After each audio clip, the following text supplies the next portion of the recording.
Baik, saudara. Nah, saya sekarang akan menjumpai General Manager Mitra Natura Raya yang selaku mitra dari BRIN yang diberikan kewenangan untuk mengelola kebun raya ini. Ikut saya. Apa kabar, Mas Tito? Selamat, luar biasa ya, saya selalu ya. Yeah, baik, Pak. Waduh. Nah, saudara, saya sudah bersama dengan Bapak Tito Triputra selaku GM dari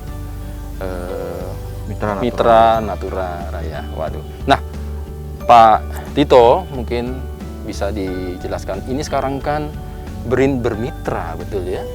Nah, itu sebetulnya seperti apa Pak? Mungkin bisa dijelaskan pergas lagi kemitraannya seperti apa yang dibangun bersama dengan BRIN. Oke. Ya. Selamat siang Mas. Jadi memang untuk kemitraan ini kita berlangsung sejak Januari 2020 ya. Oke. Nah, per Januari 2020 kami digandeng oleh BRIN yang dulu memang namanya masih menjadi LIPI, tapi sekarang sudah menjadi BRIN. Nah, kami digandeng BRIN untuk mengelola 4 kebun raya. Jadi 4 kebun raya itu ada Bogor, Cibodas, Purwodadi, dan Bali tentunya. Nah, dalam kemitraan ini yang menjadi tanggung jawab kita adalah pengelolaan taman pada umumnya, seperti kebersihan, kerapihan taman, lalu pemeliharaan, itu semua menjadi tanggung jawab kami, yang bukan koleksi ya. Jadi kalau untuk di kebun raya kan ada 2 tanaman ya, untuk tanaman koleksi ataupun tanaman reboisasi. Nah, jadi yang menjadi tanggung jawab kami adalah tanaman reboisasi dan tanaman landscape semuanya. Lalu selain dari kebersihan dan pemeliharaan itu juga kita mengelola untuk unsur pariwisatanya. Jadi di mana banyak tamu-tamu datang, itu kami kelola semua untuk kebutuhan mereka, keperluan mereka apa saja. Nah, terus yang ketiga adalah kita sedang menggalakkan untuk wisata edukasi di sini. Jadi selain hanya untuk rekreasi, kebun raya Eka Karya Bali ini juga sebenarnya bisa dijadikan sarana edukasi.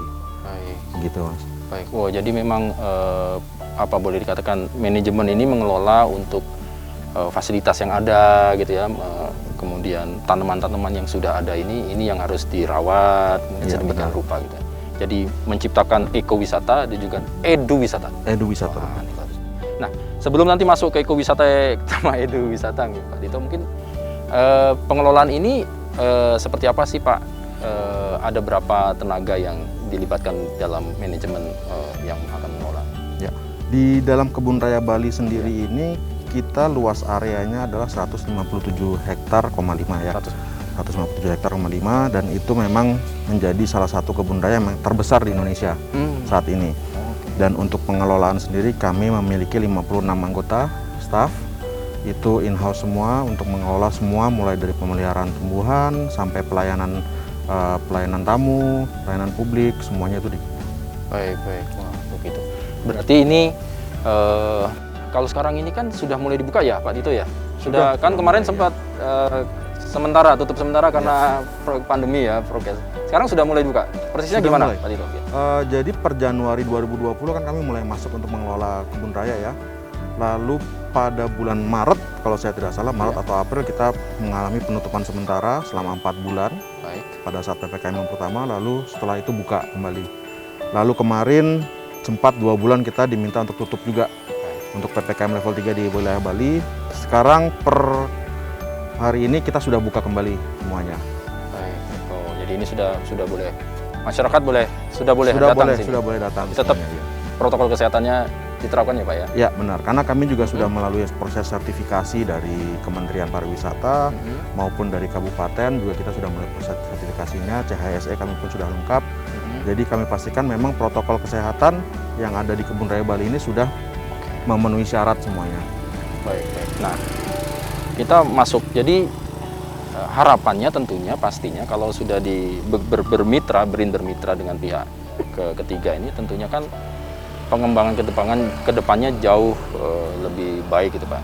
Nah, ada perubahan-perubahan apa sih Pak? Atau apa yang dilakukan oleh mitra sebagai pengelola ini untuk ada perbedaan nggak dengan yang sebelumnya gitu maksud saya Pak Tito? Apa yang bisa di-sharing Pak? Jadi mungkin memang kalau teman-teman semua sudah tahu bahwa mulai dibukanya kebun raya itu dari awal dibuka memang mindset masyarakat masih kepada rekreasi ataupun berliburan. Nah, kita mau ubah sedikit demi sedikit bahwa memang sebenarnya bisa edukasi juga di Kebun Raya Bali. Sehingga beberapa fasilitas yang kita sediakan itu mengadopsi konsep edukasi juga.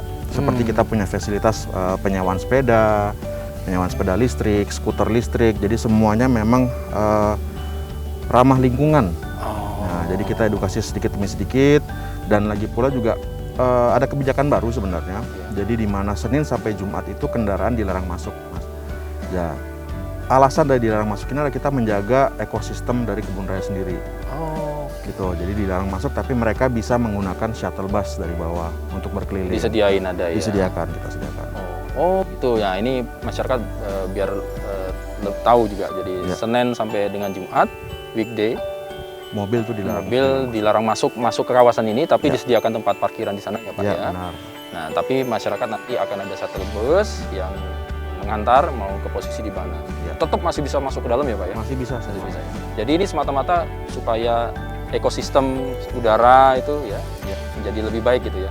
Edukasi untuk hemat energi dan tanpa polusi. Benar. Baik.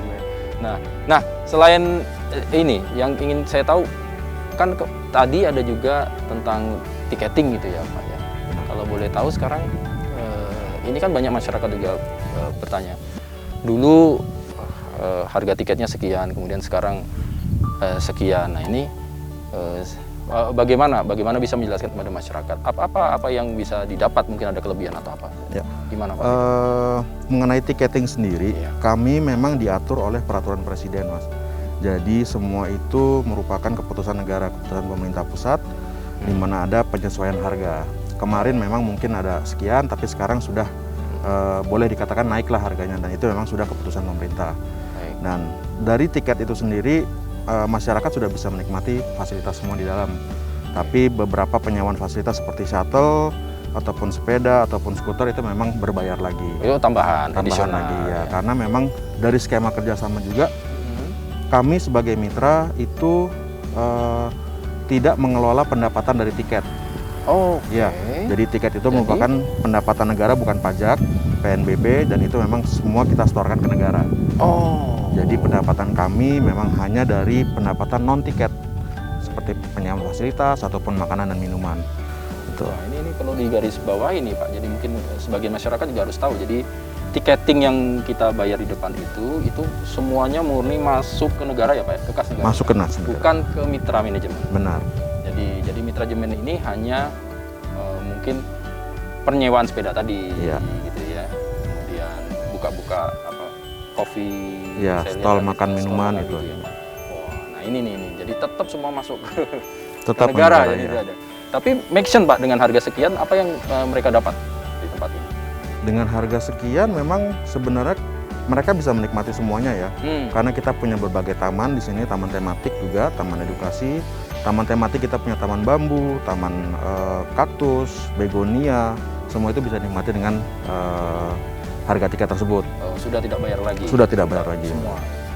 Jadi bisa menikmati fasilitas 150 benar. 7 hektar itu gitu kan, mau seharian sampai sore juga saya kira nggak nyampe, udah capek gitu. Gitu. Kemudian ini saya bersih sekali ya, kelihatan terawat betul Pak. Ini luar biasa memang, ini hijau lagi sekarang, hijau semua gitu ya. Jadi make sense lah dengan harga gitu ya Pak ya. Iya. Karena memang ya kita juga butuh memang pemasukan untuk pemeliharaan ya Pak ya. Ya gitu untuk. Baik.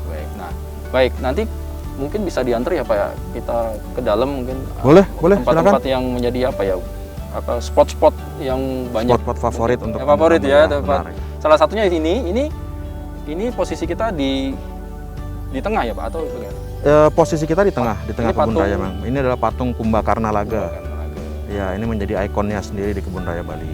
Betul, ini ikon banget. Ini biasanya banyak untuk tempat spot-spot foto ya. Ya, benar. Tapi nanti kalau ini di sini banyak ini Pak, banyak tempat. Ini apa itu seperti di belakang itu kan saya lihat. Oh ya, kita ada penyewaan fasilitas ataupun juga stol makanan minuman di situ juga. Oh, itu boleh. Itu cash di sana langsung. Iya, cash langsung belanja di sana. Masyarakat kalau butuh makanan, minuman tidak harus bawa dari rumah, di sini pun ada gitu ya. Ada sebenarnya. Waduh, luar biasa. Oke Pak Tito, kita jalan ke sana ya. Saya pengen mengeksplor lagi, kayaknya di Wah, 150 nggak kebayang. Nggak habis Tapi satu hari ya. Kita nanti mungkin naik ini ya, naik Naik shuttle bus. bisa kita. Shuttle bisa. Baik. Ayo Pak Tito, kita ke Baik. sana. Siap.